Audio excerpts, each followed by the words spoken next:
Hi everyone, this is Connor Downey, and you are listening to the Vitalis Podcast.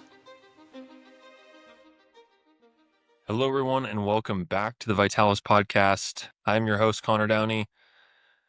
Now today's episode is unlike any other. It's going to be very personal, very raw, and truthfully a call to all of those who carry pain behind their eyes and who are on a quiet war on a constant basis that nobody knows about. And so before we begin, this episode contains open conversation around mental health, trauma, depression, and the invisible battles that many walk through. And so if any of these themes feel heavy, please honor your own space, your own time, breathe as we explore a lot of these truths. This is not medical advice. It is a personal reflection and lived experience. It's my own personal journey and the journey that I feel like so many other people are on. And specifically, this episode caters more towards men. This is really for the men that are in society that have gone through similar things that I have gone through, that are, like I said, there's a war that is waging within them on a consistent basis that they are feeling like they don't have the space to speak about. And that's really what this podcast is going to be centered towards. This is for the ones who wake up tired of waking up, for the protectors, the fixers, the silent warriors who have forgotten their own name beneath the armor that they keep up on a daily basis for everyone else. And so today we're going to walk through a lot of those shadows and speak about a lot of truths and hopefully help a lot of you return back to the light and to the life that you're looking to live.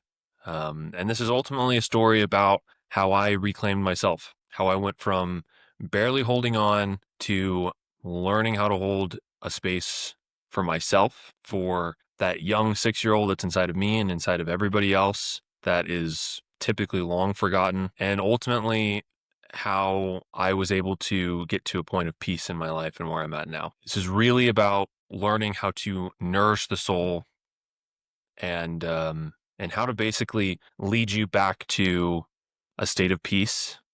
And I speak not as an expert, but as a man who has been in the fire and is still learning how to go through it, how to walk through those flames like so many other people are.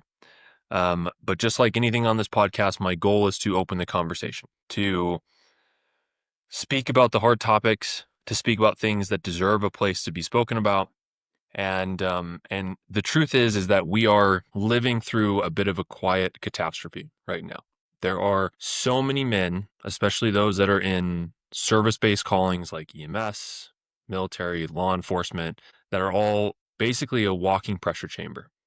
And in that, their bravery becomes a burden, their expectations become exile, and we're basically trained to be unbreakable, but we never speak about what actually happens on the inside. And so as men specifically, we see there is very high suicide rates in young men, specifically in two populations. We see in men between the ages of 15 and 25, so early 20s men's, very high suicide rates. We also see that men above the age of 75, very high suicide rates as well. And specifically, even higher suicide rates in service-based industries like what I just spoke about, like EMS, military, law enforcement. So we're seeing that young men that are entering in these career fields that I've personally been in and am in are experiencing some of the highest suicide rates in the nation. Unfortunately, we live in a society that has mastered the art of making men feel disposable, to hold it down, be the rock. The truth is that suicide doesn't begin at the edge of a rooftop. It begins in the quiet erosion of hope. It begins deep on the inside in the years of swallowing emotion and in the isolation that nobody notices. And there are so many men that are going through this exact same battle every single day. And essentially, we have warped the idea that masculinity has to be constant performance instead of presence, and that it is a mask instead of a mirror. But the truth is that masculinity is sacred. It is stillness and strength and choosing to heal, which ends up being one of the most powerful rebellions that a man can make. and a huge revelation for so many men. And for so many men, we're not allowed to show weakness. We're not allowed to be vulnerable. We are held into a position in society. We are seeing that there's a big push to cut the idea of masculinity down, of being a man down, that it is not okay to be masculine in society. And above all that, that men have to be perfect. They can't have feelings. They can't be vulnerable. Men have to uphold a certain stigma that's held in society of who we are. And unfortunately, there's a lot of men that we are seeing are dealing with a huge battle on the inside because of it. We basically know that men have to go out in the world and are held to this level and cannot open up and be their true selves. And then they come home and they have this exact same war that they wage with their partners at home as well. And most women will never understand the burdens that men carry. They just won't, unfortunately. And the men around you, the men in this world, are carrying burdens that you can never truly understand. There are weights that are on them that no woman may truly understand, and that most people never really speak about. And unfortunately, there's a lot of men that feel broken, and they don't want to be seen as broken or that they need to be fixed. There's a lot of men that have this mentality that, we are fixers. We are the problem solvers. We are the providers. And we don't need to be cared for. We are the ones that do the caring for. We are the ones that take care of others. We're the ones that go out and beat ourselves down on a daily basis and do the work that nobody else wants to do. And we care for others. We serve others. But we never want to be seen as weak or broken or needing to be fixed. And it is an unfortunate reality for so many men that they will hit a point where they are broken, where there is something that needs to be fixed. And I can tell you there is a journey that I've been on specifically. Ultimately, I realized that there was this level of depression, there was this level of insecurity, there was this level of things that I was dealing with, and it was essentially like a gray inside of my mind. And I think nobody really quite talks about that when we speak about depression, when we speak about PTSD, when we speak about trauma. Nobody necessarily opens up about how peaceful and seductive it is to live in a state of depression. Don't get me wrong, it's horrible. And I was there for a very long time. And I still have battles that I deal with. But there is a place that you can escape to in your mind, and it is very hard to get out of because of how captivating and seductive it is. And a lot of times it's an escape from the burdens and the pressures and the hardships that this world places on so many people. And it's easy to just want to live there on a consistent basis. But there is so much more that this world can offer for you. So if you are in that space, if you find yourself going into that gray in your mind and wanting to just stay there, I hope that this episode can offer some peace and some insights, and that there is still hope. There is beauty in every single day. And it's okay to not be okay. As a man, most men feel like it's not okay to feel that way, that they have no right to feel that way. That was something that I felt. I felt like it's not like I have a horrible life that I lead. It's not like I'm um, destitute.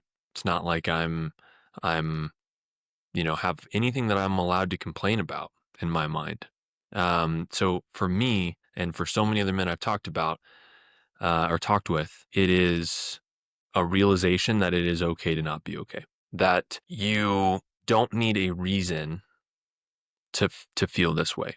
And that if you are feeling these ways, if you're having these emotions, if you are stepping into these spaces, this is something that it's okay to feel this way, to have these emotions, to have things that you need to work on. And it's a hard understanding, right? Like I said, a lot of men don't want to admit to the fact that we have work to do on ourselves because we are held to that standard of being, and almost in a sense, perfect. We don't want to have to have vulnerabilities and have things pointed out about us that we need to work on. And so what that leads to is loneliness ultimately, is so many men that I have had as friends. I've had people in my life that I've lost to suicide, people that are in a spot where they are walking through the mud and nobody knows, and they feel like they have nobody to turn to, and they feel lonely. And loneliness kills more than most diseases do. And it's an unfortunate reality. And I can tell you that when we don't feel whole and on the inside, we feel like we're missing something and we're lonely that deep down, that is where the need for self love comes in. The need to find peace becomes exponentially more important. You need to be able to be at peace and feel okay being alone. And for a long time, I didn't have that. I felt lost. I felt lonely. I felt unheard, like I had no purpose, like I wasn't succeeding how I wanted to.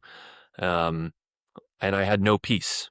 It was basically like being locked inside of a box and just trying to scratch your way out on a consistent basis. Um, and that was a difficult time. That was a point where I felt so lost, and I truthfully didn't know what it was. There was a complete list of things that I was battling with and dealing with. But as a man, it was a tough realization to come to that I not only did I have work to do internally, but that I had no peace and that I was seeking out validation, attention, success anywhere that I possibly could, which is why so many people turn to substances and these dopamine hits and these drugs to try and fill a void that is internally gapped inside of them, something that they're missing internally, that state of self love and peace they don't have, and they are seeking it out elsewhere. And that's ultimately where I wound up. And I can tell you that there came a time that I could no longer run from myself. And I didn't break, I decayed. And it wasn't loud, it was slow. There was numb mornings, lingering anger, a lot of anger, subtle chronic sadness that I could never name. And I definitely felt like a ghost that was walking through life, and I was too exhausted to live. And it began unraveling my relationships. And um, there was things that I never truly addressed in my life. And I've talked about this before on this podcast, but in the culture of being a man in a highly successful and driven industry, in the military, as a first responder, as a paramedic, there is a culture that men don't show emotion. We don't have issues, right? We just have more work to do. And I believe that for a long time. And and don't get me wrong, I think that society takes the idea of trauma and completely turns it out of its meaning. I think that it's well overused. I think that it's taken out of context, but I do think that there are real people in this world that have a state of mental and emotional trauma, that they have things that they are dealing with ever since they were a kid. They have things that they're dealing with from their careers and from their experiences in life that they never truly deal with.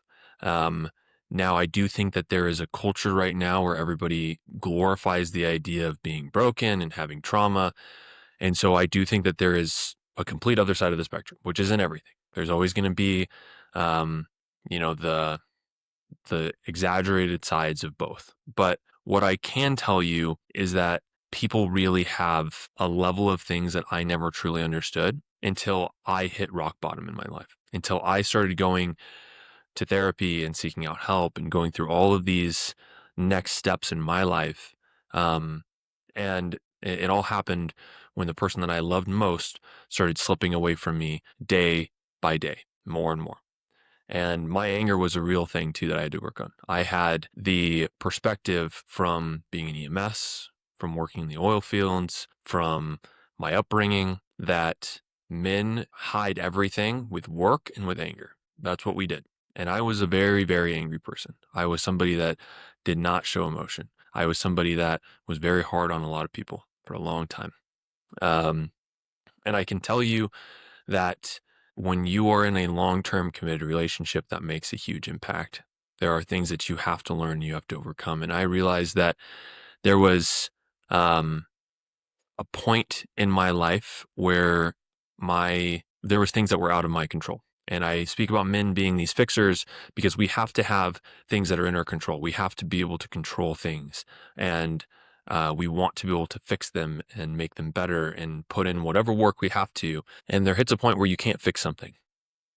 And I had that realization. And there was a point where, my fiance had been telling me at the time, we need to go to therapy. You need to go to therapy. You need help. There's things that you need to address. And it was at a point where I didn't see the value. I didn't want to be broken. I didn't want to appear broken. Um, and in my mind, as a man, I could fix this. I could fix myself. I can fix anything, right? Like, you give me some tools and I can fix it. And this was something that I could not fix anymore. That with no amount of time, no amount of focus, I would try and fix it. I'd make subtle changes. I'd do things that whatever I thought that I would do, and I just couldn't uphold it any longer. It was me basically putting on a mask and acting like I was okay and trying to give everybody else that small 1% extra that I thought that I could give, when in reality, I was battling things so deep that I needed to address. And that ultimately came to the point where I started losing my fiance. And she had called things off. I was alone. I was essentially realizing that I needed to make a change, and that I needed to show her that I could make this change, that I could give her the man that she needed to be in her life and support her and take care of her.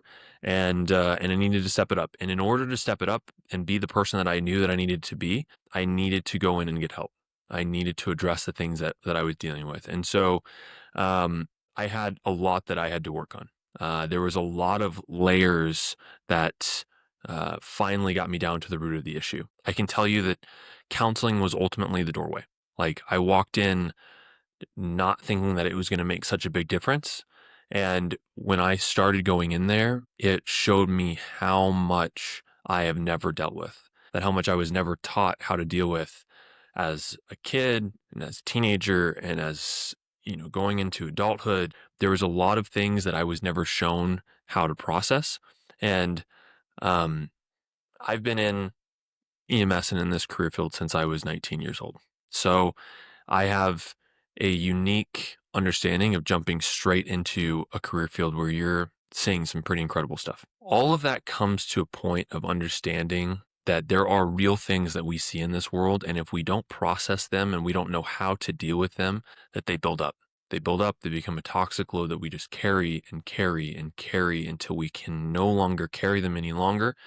And I eventually realized that I needed to find peace. And that's really what therapy and counseling brought me. I can tell you, I think so many people have this poor outlook on therapy, and I did as well. In the fire service and in EMS, there is a real culture that you don't talk about your problems. At the moment that you go into therapy, that you go in and speak to someone, that you're weak, that you can't handle the job, that you shouldn't be in this career field, and and it's unfortunate. And I know the culture is changing.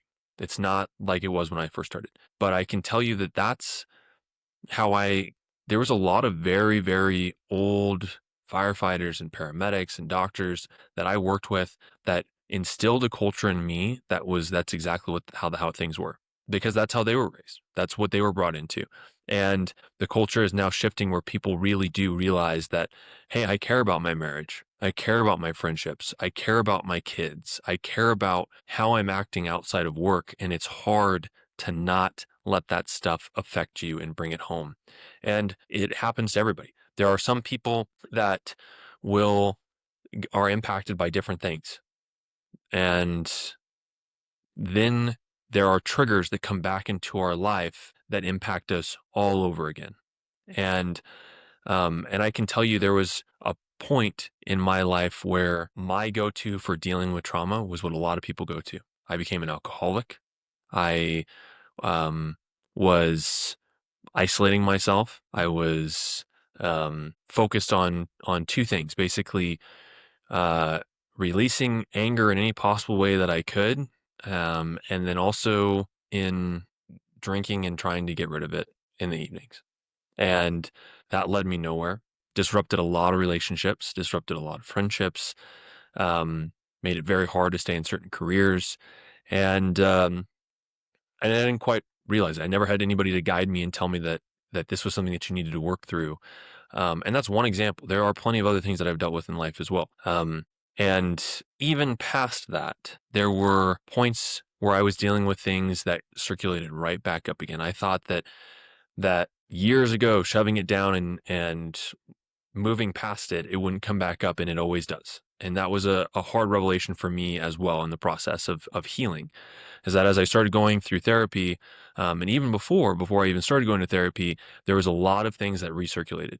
There was a reoccurring dream that I had been having for um, years ago, and then one day it just came back up again and started having this reoccurring dream all over again. And it was things like that bring up a ton of unresolved issues that you're dealing with. Things that spark you in certain ways. There are certain things like reoccurring dreams, certain experiences with other people, and that pull all of this trauma, the stuff that you thought you suppressed and got rid of, back up again, and suddenly you're right back in it, and you're trying to figure out how to get your way through.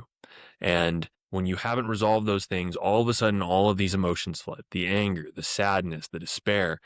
Um, and going through therapy allows you to unlock all of those things, to basically tear down a lot and go down to the beginning.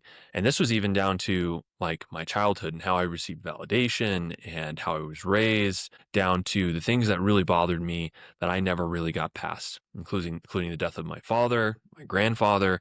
So the processing of that trauma is so important. And I can tell you that so many people are so focused when they have trauma or they have PTSD or you're dealing with depression. So many people are focused on, how do I get happiness? I want happiness. And I have something that I think people really need to understand. Happiness is a manifestation of joy, right? Happiness is the byproduct of joy. And we get to happiness, that byproduct, from two things. First, we have to find peace, inner peace, and that comes from self-love. Our ability to tell ourselves that we love ourselves, give ourselves that level of appreciation and that level of connection, and all of those feelings that we never really got when we were a kid, that level of confidence back, and being able to be alone and be at peace. Then comes joy. And joy is now that feeling that so many people are after, right? Like when you have that level of joy from peace, then you find happiness. And happiness, like I said, is that byproduct of being joyful. And we all have, in truth, that 6-year-old that wants to be enough inside of us. And nobody really talks about it. And they want to be validated. They want to be told that they are good enough, that they are strong enough, that um, they're pretty enough, right? And unfortunately, we have this expectation of ourselves that we're not enough. We don't have enough. We're not where we want to be in life. We're not pretty enough. We compare ourselves, which robs us of joy. And a big one of it is social media. Unfortunately, social media is a constant highlight reel, making people feel like they're not enough, that they're not enough for themselves, they're not enough for their partners, that they don't have the perfect body, or they don't have the perfect house, or they don't have the perfect car. And we're seeing a constant dopamine rush of the highlight reels of everybody's life. And then suddenly their partner's not enough. They're not enough. And they have to have this version that they're so dead set on, instead of being present in the moment and finding that level of peace and joy that gives them the happiness that they're after. We're so focused on what's out there that all these other people have, that we can't center ourselves and be happy where we are here in our lives now. Um, and unfortunately, it puts such a high level of expectation for ourselves and for our partners that we just can't meet. And the truth is that everything that you need is within you. God has already given you everything that you need. God didn't put you on this earth to say that, oh, when you work and you make all this money and you get this house and you get this car, then you're going to be at peace. Then you're going to be happy, right? No, everything that you have is inside of you. Yes, you need to make money to be able to survive. Yes, you need to obviously have food and things like that, right? But people are so dead set on having this perfect version that it robs them of peace and joy and where they're at in their life now. And I'm not saying that it's wrong to want things, because I am a huge believer in visualization and manifesting and drive. I think that that is a huge aspect of everyone's life, especially as a man. But I can also tell you that you are enough. You are enough exactly as you are right now. And you have to be able to recognize that to be able to heal, to stop robbing yourself of the joy that you can have in this life by focusing on all of the lack that you have. You have a lot, and gratitude is going to fill a lot of that space for so many people. And that was a big part of my own journey, was having to start stepping into visualizing and start seeing all of these things for myself. And I can tell you right now, like, as I've started to learn about how I am enough for myself, a big piece of it was also um, doing a lot of healing with psilocybin. And I'm a huge advocate of psilocybin. I think it has a huge position here. There was a friend of mine, he had a lot of healing that he needed to do within himself. And he ended up finding it through ibogaine, and that a lot of soldiers and anybody that's been in the military has done, with profound effects. And so that's how I stepped into psilocybin. And I started learning about microdosing, and it has profound effects on your body's ability to uplift your mood, to rebuild a lot of the neural pathways that your body has in your brain, elevate your serotonin levels. And that therapy ultimately opened the door. And as I was going to therapy and I was peeling back all of these layers of myself and all of the trauma that I had dealt with and the things that I had seen, psilocybin allowed me to work through and process what I needed to see to move past.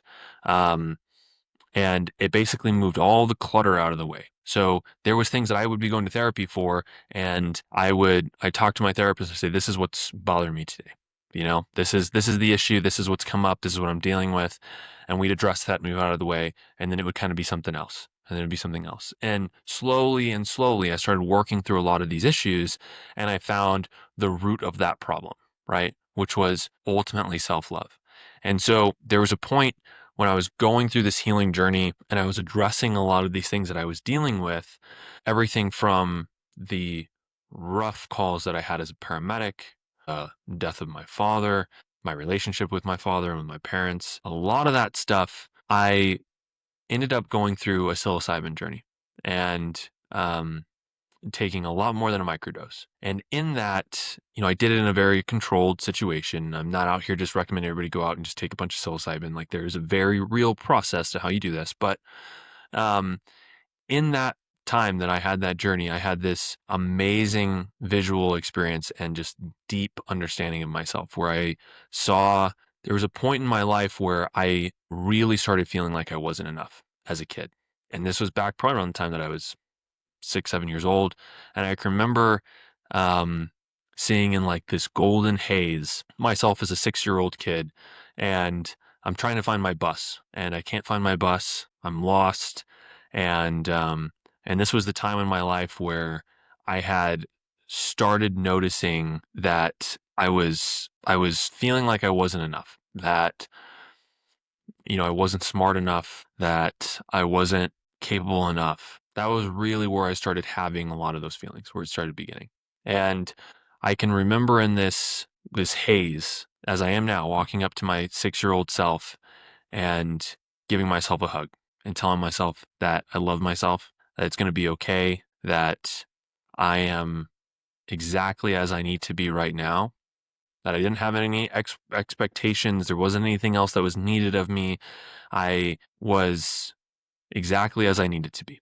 And I can tell you that that experience and that validation and seeing what it truly means to have that level of self-love was transformative. Like, it was something that I never received growing up. It was something that I never was able to get from my father, which, as I can tell you right now, if you are a father, give your kids that. They need that. They need to know that you're proud of them, that you love them, that they are exactly as they need to be, that that no matter what, if everything comes crashing down and nothing works for them, that you're still there and that you love them and that that they're always going to be enough. And a lot of people need to be able to experience this for themselves. They need to be able to tell themselves that they love themselves, that they are enough. And I see so many people that are seeking out this level of love and this level of reassurance and this level of um, validation that they need to be able to give themselves. They need to be able to tell themselves that they're enough, that they love themselves, that they are that they are enough. And I can tell you it's unfortunate to see how many people are so hard on themselves. So many people are out here speaking to themselves so negatively. They compare themselves to others, they tear themselves down, they don't see themselves as the person that they are. And I always ask the question, but would you say the same things to a 6-year-old that you're saying to yourself internally? Would you walk up to your 6-year-old self and tell yourself these things that you're consistently thinking about? And the answer is typically you wouldn't. What you would want to tell that kid is that they they're pretty enough, they're strong enough, they're fast enough, they're good enough, they are loved, they're cared for, they're appreciated, they're needed, all of these things. And so you need to be able to tell yourself that now as an adult because that 6-year-old is still inside of you. That kid that's still seeking that validation, that still has been shaped by their parents and by society and by your own thinking has become the voice inside of their head that's telling them that they're not ever going to be enough. They're not good enough, that they're not smart enough, that they can't do all of these things that they want to do. And in reality, you can. And you need to start off by giving yourself that level of validation and not seeking it out in such poor ways. And this is coming from experience, from somebody who seeked out validation and um, seeked out this level of appreciation in all the wrong areas. And basically, for myself, it was putting on a mask. It was putting on trying to be somebody and recreate myself into something and get that validation and that level of status in the world. And it still never fulfilled me because I was lacking that level of love and care and appreciation and confidence in myself for my own journey. And people need to have this, and we are a direct reflection. We talk about how we in generational trauma. I can tell you that this is something that consistently travels through generations. Is how we talk to our kids, how we talk to ourselves, which directly impacts how they talk to themselves and their children, and the cycle repeats consistently and consistently.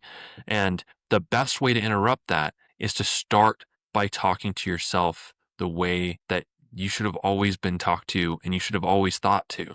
Giving yourself that level of love and positivity and validation is so important. And it directly translates to when you have children and the ability to uplift them and become their biggest critic and their voice that's telling them that they can do things or not. So the truth is, in all of this, trauma is not what just happens to us. It is what happens inside us as a result of what has happened to us. And when I speak about that, I mean everything from the generational trauma to how we're being raised and our upbringing to the things that we see and deal with in society. And so, I can tell you that the brain rewires itself to survive pain. So when we're talking from a scientific level, the amygdala becomes overactive. The prefrontal cortex, which is our reasoning center, goes offline. The hippocampus, which is our memory processor, begins to blur timelines, and we live in survival mode. And our brain basically lives in this state. And trauma doesn't just live in the mind, it nests in the body. And more than anything, it just loops, which is something that we have called rumination. And ultimately, we ruminate on our pain, which is reliving it, rethinking it, reanalyzing it. And it's one of the greatest drivers of depression. The mind believes what it rehearses. And when we replay our trauma, our shame, our regrets, we anchor ourselves deeper and deeper and deeper into this darkness, which is what so many people do. And what was my story, what I was dealing with, that there was things that I could not process and let go of and forgive myself for. And I was holding on to so much grief, so much loss, so much pain. And I kept ruminating and ruminating and ruminating on it. And it continued to blur the lines of what my reality really was. And and unfortunately led me down a lot of very deep and dark paths. And so I can tell you that there is real healing that people need to do. And one of the big ones is counseling, is finding somebody that can walk you through this and speak to you and help you through it. And it was life changing. And, and I can tell you that there are real tools that we can use to heal. Counseling is one of them. And I can also advocate that you have to find the right counselor. A lot of people will go to counseling and say, well, it didn't work. And it's because, for one, they didn't give it enough sessions. Give your therapist or your counselor time. Let them work with you and work on you and work in you, so that way they can start unraveling a lot of this stuff and start to begin what they need to with you.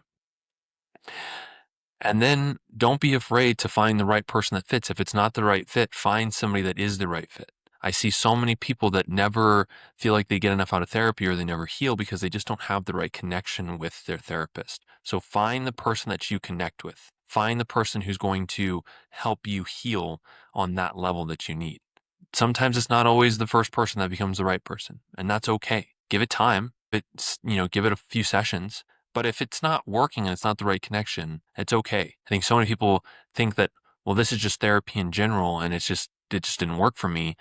And it's just ultimately because you probably haven't found the right person. You haven't made the right connection. You haven't had somebody who's going to help you walk through this the way that you need to. The next thing too that I talk about, which I think is so important for so many people, I've used a lot of other therapies, right? I've talked about psilocybin. One of the other ones that I've used is methylene blue. A lot of people, when we talk about clinical depression, for myself, I was somebody who did not want to take medications. I saw my family members, I saw friends, I saw a lot of people in my life that had been taking certain medications that did not sit well with them. And is that everyone's story? No, there's some people that have incredible results with some of these medications. Unfortunately, with my beliefs and what I had saw, it was enough of a line that I didn't want to cross that, and I wanted to try and do it in other alternative therapies besides taking a medication. One of the ones that does work really well is methylene blue, and it basically improves your mitochondrial energy. It enhances your cerebral oxygenation, so it gets more oxygen up to those areas of the brain. It supports memory, cognition, mood. It basically helps lift the brain fog, and it's amazing at elevating serotonin in the brain. So that's a fantastic one. One of the ones that I also like, which I use very consistently too, was ayahuasca vine extract, and that's without DMT. So it doesn't have the hallucinogenic component in it. It basically contains beta carbolines like harmaline that are MAOIs, which can stabilize mood. They can deepen your introspection without intensifying that full effect with the DMT experience. And so there's a lot of incredible benefits with ayahuasca vine extract. And like I said, it's just the vine. It's not full ayahuasca. It's something that you can take on a daily basis. It elevates your mood. It is very good for you. You need to be careful not to mix these things. So like methylene blue elevates serotonin, ayahuasca vine extract, serotonin. When we talk about psilocybin is going to work on serotonin. Combining these together can put you into a serotonin syndrome, which you do not want to be in. I have been in that.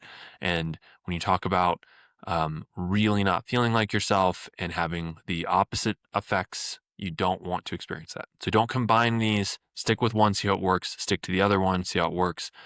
Psilocybin is the other one. And psilocybin basically activates the 5-HT2A serotonin receptors, which basically increases neuroplasticity. And that's the brain's ability to form new neural pathways. So in essence, it can reset the depressive thought loop and quiet the default mode network in our brain, which is basically like the part that is responsible for self-referencing, rumination, identity-based shame, like all of those areas. Psilocybin is fantastic. I think microdosing is better than anything. Between 100 to 300 milligrams is perfect. I wouldn't go above like 150, 200 milligrams of psilocybin for a microdose. Keep it low.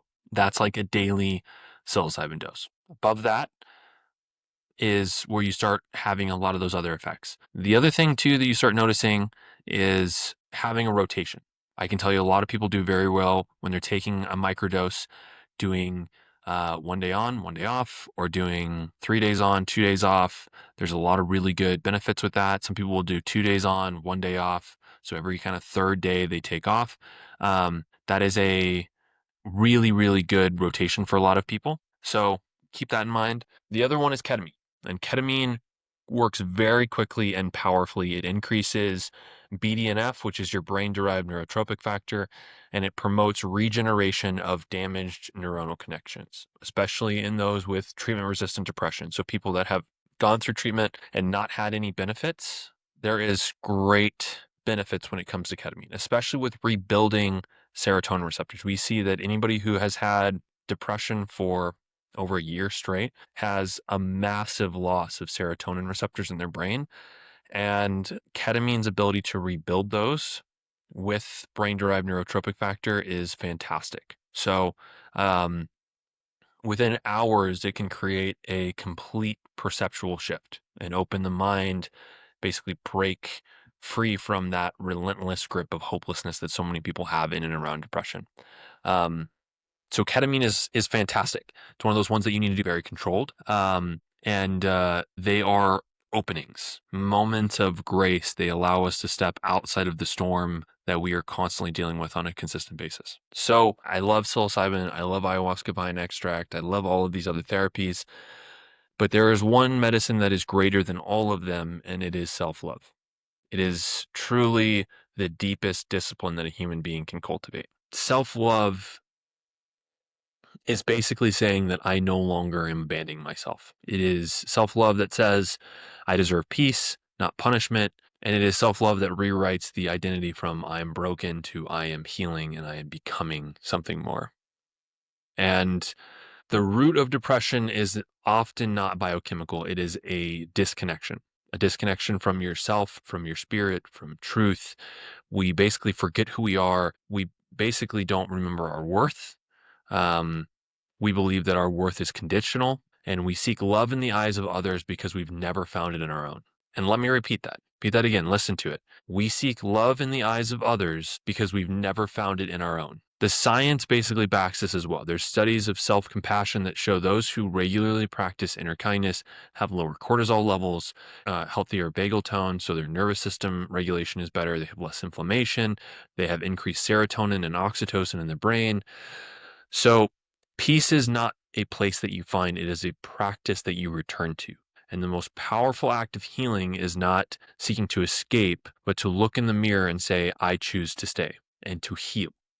And once again, I can tell you that there are so many people with that scared and hurt 6-year-old inside of them that are looking for that reassurance and that love. And it starts with ourselves giving it to us. And we cannot be happy and give other people that level of love and intimacy and help if we can't heal and help ourselves first. And that is one of the first steps.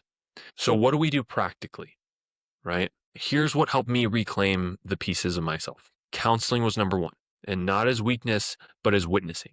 Having somebody to guide and help mirror my truths, validate me, and navigate my wounds. There was a lot of things that I was dealing with that I was hurt or wronged or suppressed by that I never really processed and got through. And and here's the truth. You need to be able to process this stuff. There's stuff that you probably don't even realize that you're carrying that you don't need to be carrying. There's stuff that you've never fully processed and dealt with that you need to let go of and move forward with. And from a man who was raised in the culture of never admitting this, I can tell you it is a real thing. I am the biggest advocate for therapy, and I was the person who was deeply against it. I like to the point where I was blowing it off and almost letting my relationship completely collapse because I wouldn't go in and get help and have somebody that would work with me. And the crazy thing is that as I started going through therapy and I started trying to rebuild my relationships and get my fiance back and try and get us on a level footing, she started going to couples counseling with me. I'm the one that convinced her to come once I started going. And it opened up so many other pathways, like the ability for her to then understand what I was dealing with and what I was going through, the stuff that I started to process for myself and start to understand, and then be able to openly convey and speak about was huge. It opened up so many doors for us and gave us the ability to have a truly just profound conversation about what each other is dealing with and our expectations. Like speaking about our expectations in our relationship, speaking about how we feel. There's a lot of things that couples bury, they don't speak about, and they have these preconceived notions or these expectations that the other person doesn't even know. and they're being let down. And so opening up those communication pathways is massive. It is so important. And if you are a man that values your relationships, then I highly recommend that you listen to the information that I'm giving you here and take it and run with it. Journaling is the next thing. I started journaling a lot, and writing basically gave me the ability to have a rope to climb out of the abyss, to write down what I was dealing with and process it and put it on paper and be able to heal from that. And then manifestation. I'm a huge believer in manifestation. So I began writing not just what I had survived, but what I was calling in and what I wanted to see in my life and where I was going. Everything. My relationship, I started using it to write down plans for myself and for my fiance and things that I needed to start working on in a relationship. I started going through the Love Dare. If you're a man, I highly recommend it. If you're in a troubled relationship or you're dealing with stuff with your partner, do the Love Dare. Start taking those steps to heal with your partner, and making that level of commitment to them does not go unnoticed. Those things are incredible, and that started helping our relationship profoundly. Meditation is the other thing.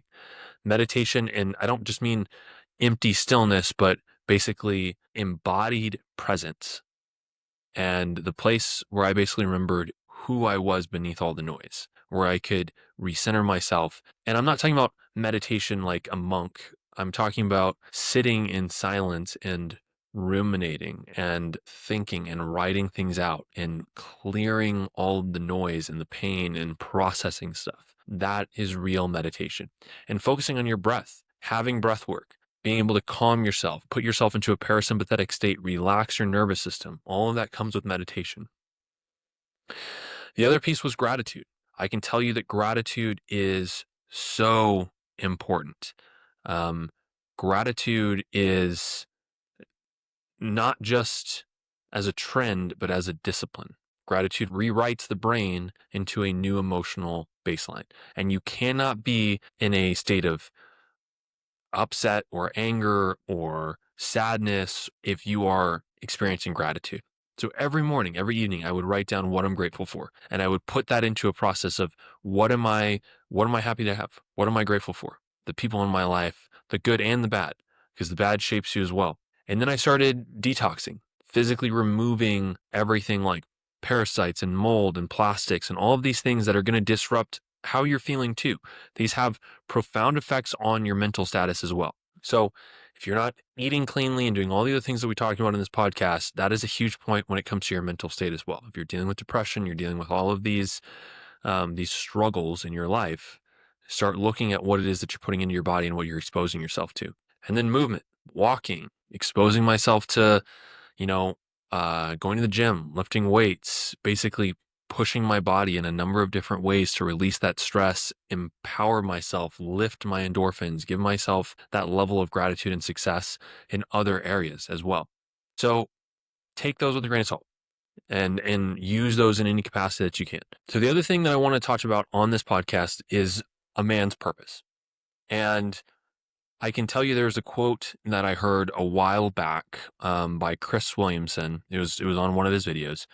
And he said that give a man a purpose and he will crawl through broken glass with a smile. And that stuck with me incredibly. And the reason is because men are hardwired to have a mission, to have a goal, to have an objective, to have something that we're working towards. Our biology is predetermined and makes us into this level of provider and this level of someone who is dead focused on accomplishment. And I can tell you that when a man does not have a purpose, he is going to feel this level of loss and depression and this level of lack of self-confidence and loneliness, so much more. Men are designed to have a purpose. We are designed to be chasing something. We're designed to have an objective in our life. And so for those who feel lost and don't know what to do in life, I can tell you that when I was trying to find my purpose, that was one of the biggest catalysts for me that was driving down my mental state because I felt lost. I felt like I didn't have anything. I didn't know what I was working towards. And I was successful. I was moving forward in life. I was growing, but I didn't feel like I was serving my purpose. And I can tell you, being completely honest and opening up, so I can say that there was a point where I used to travel for work all the time. And there was a point where I was sitting in a hotel room in some town in the middle of nowhere. And I can remember taking a shower and everything had hit me.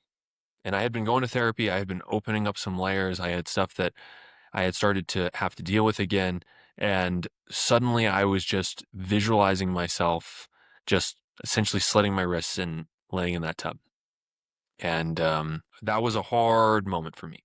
And thank God for my fiance, thank God for my therapist, because those people that were in my life helped me navigate through that time.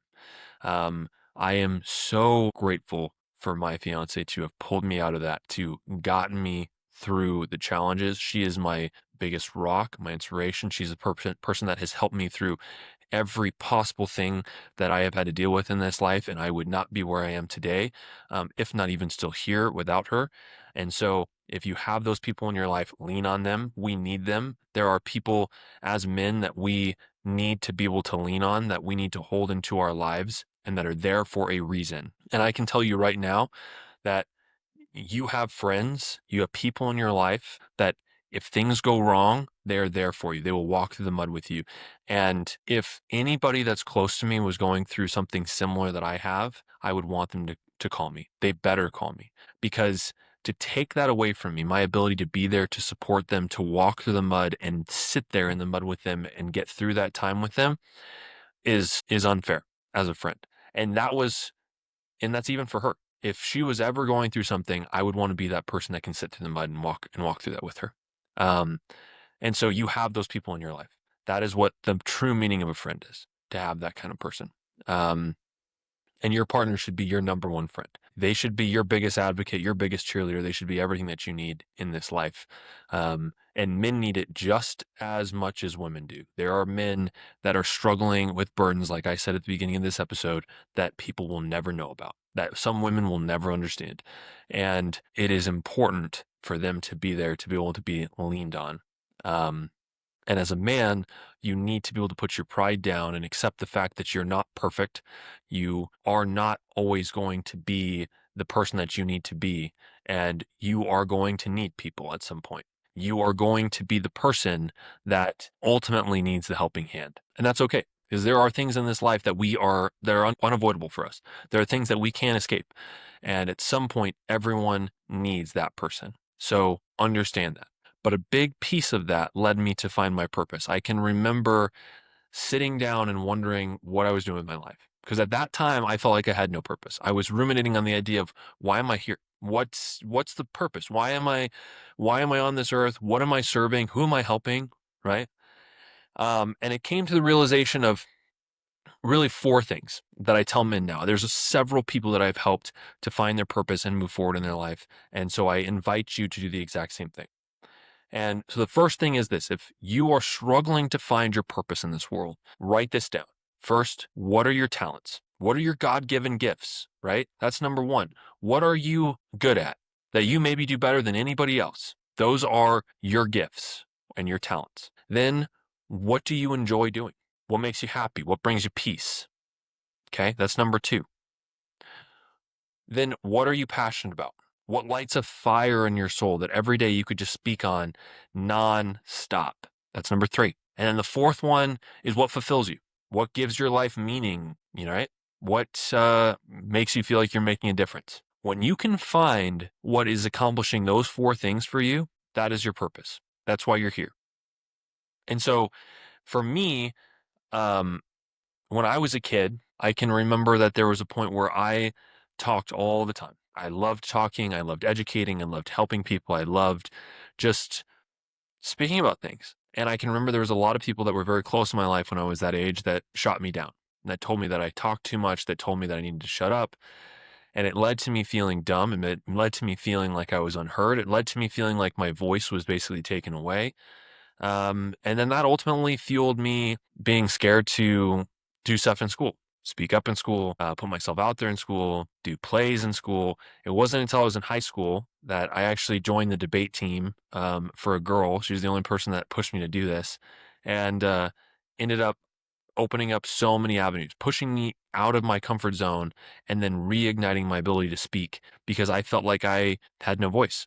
Like I couldn't speak. Like the moment I got up and I had to publicly speak, that I would be shot down and humiliated and criticized and like I would be dumb. So I didn't raise my hand. I didn't talk in school. I hated doing presentations. That ultimately fueled me suppressing a lot of the talents that I had and my gifts, which is now why I'm doing this podcast. I had a realization that there was, out of those four things, what I had, my talents or my gifts was my ability to educate. I had been in the alternative health and wellness space, educating and teaching. That was my career for several years, where I was going around teaching doctors and teaching nurses and physician's assistants and nurse practitioners and all of these people what we did, how we did it, where the research was, and giving tons of presentations, giving lectures, and speaking at large conferences. And so this ultimately fueled my passion for education and my ability to speak.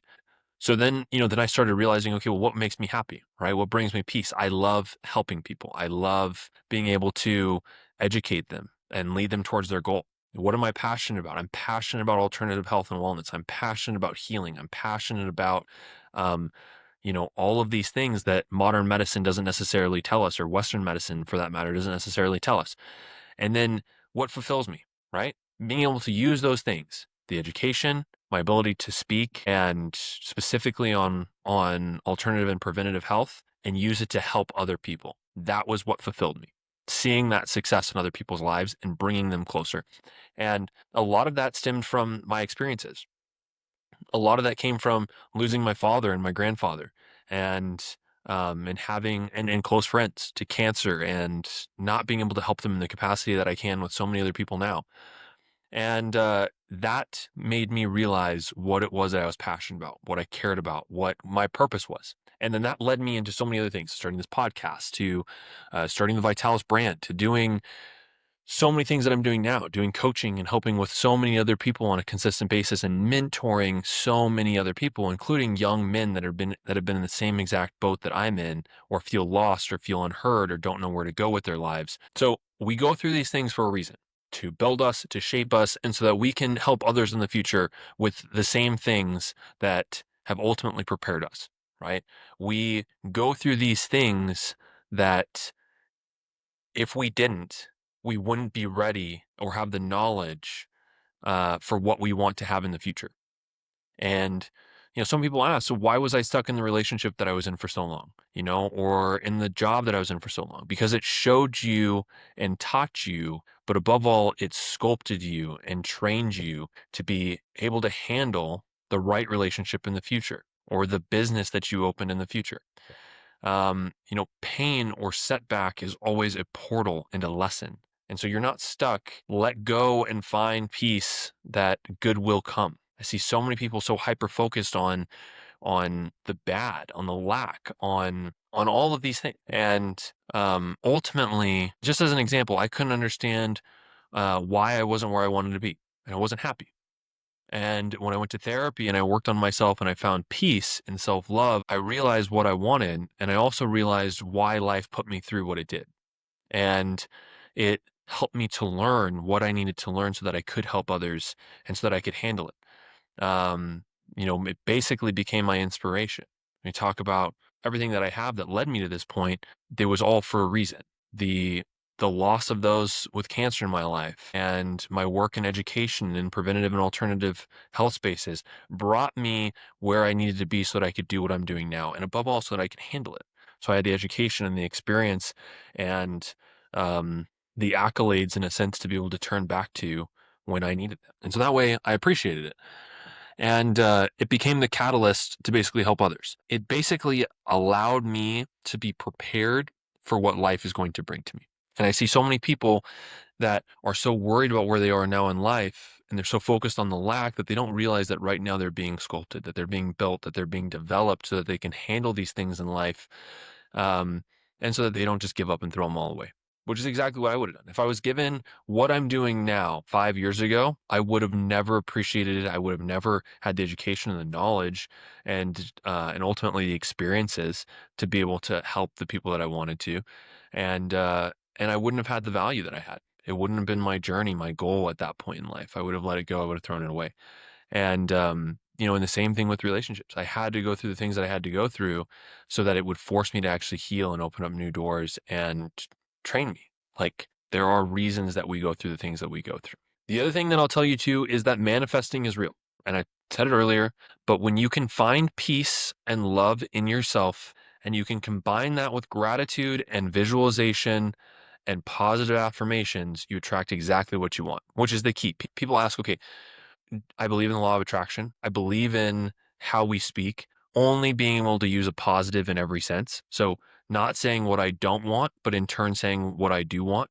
So if you're driving and you're saying you're on E and you're saying, I really don't want to run out of gas, the positive of that is I really would like to make it to my destination on the gas that I have in my tank. That's one very small, very simple and arbitrary example, but I can tell you that people need to use this in their life as well. So many times you hear people are like, well, I can't find a good woman. I can't find a good man. I'm always losing at this. I'm always losing at that. I can never bring in enough money. Turning those into positives is one very important piece, right? And it goes into your visualization. So when people are saying things like, I am so happy and grateful now that money flows to me on, in increasing quantities through multiple sources on a continuous basis. That's one perfect example that I've heard in the past that I use all the time. And that's one small thing. But I can tell you, if you listen to those things that I just said, when I'm telling you that when you can find peace and love within yourself, that's number one.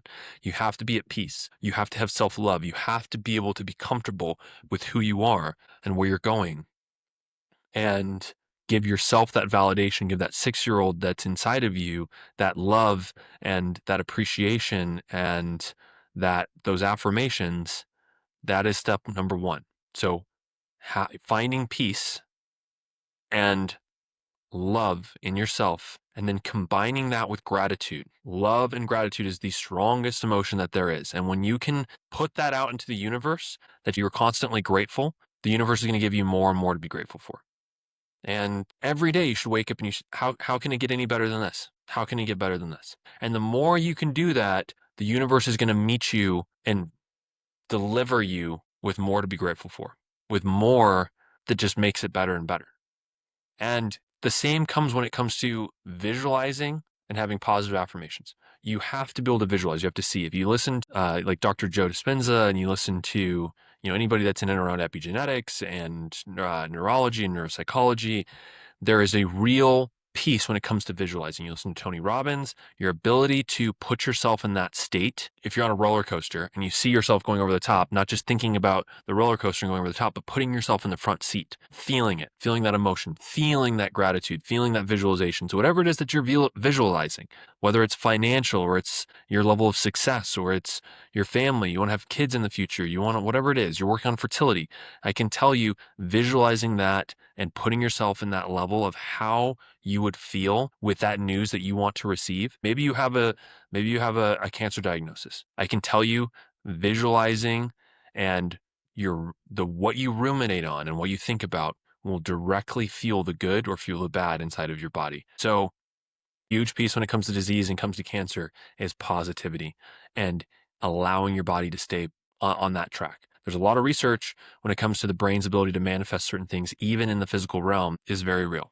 And then affirmations, saying things like, I am strong, I am powerful, I am loved, I am grateful, I am whatever that looks like. Those all directly impact what is coming to you and your level of positivity and what you're attracting into your life. And then let it go.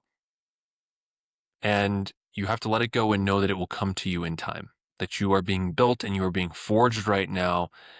And you are basically building yourself with the tools so that way when it does come to you, you're ready. And be at peace that there's a reason why you don't have it yet, that you're not where you want to be yet.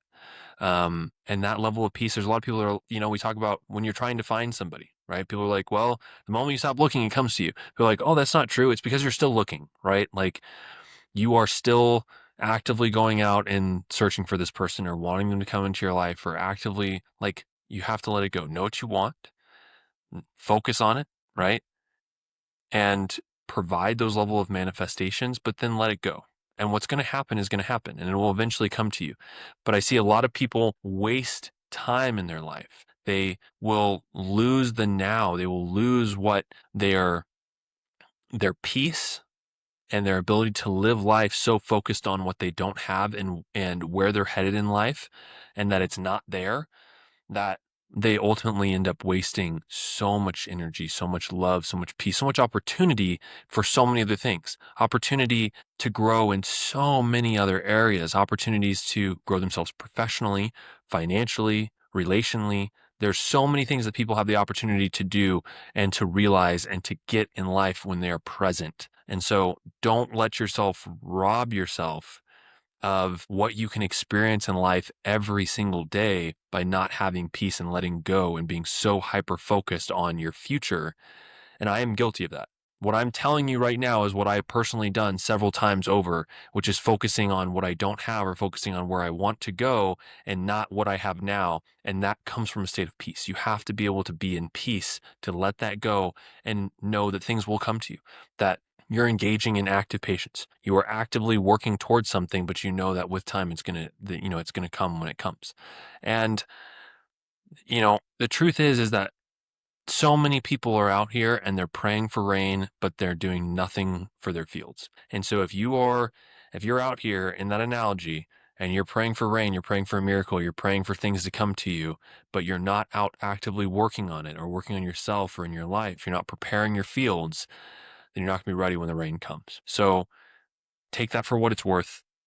I highly recommend that so many people just um, use those tools. It has worked for so many other people that I've worked with and that I've been able to meet with, and understand that you're not alone, right? Like we talk about how important it is for a man to have a purpose. We talk about how important it is for men to be able to work through trauma and depression and release these things that they're holding on to.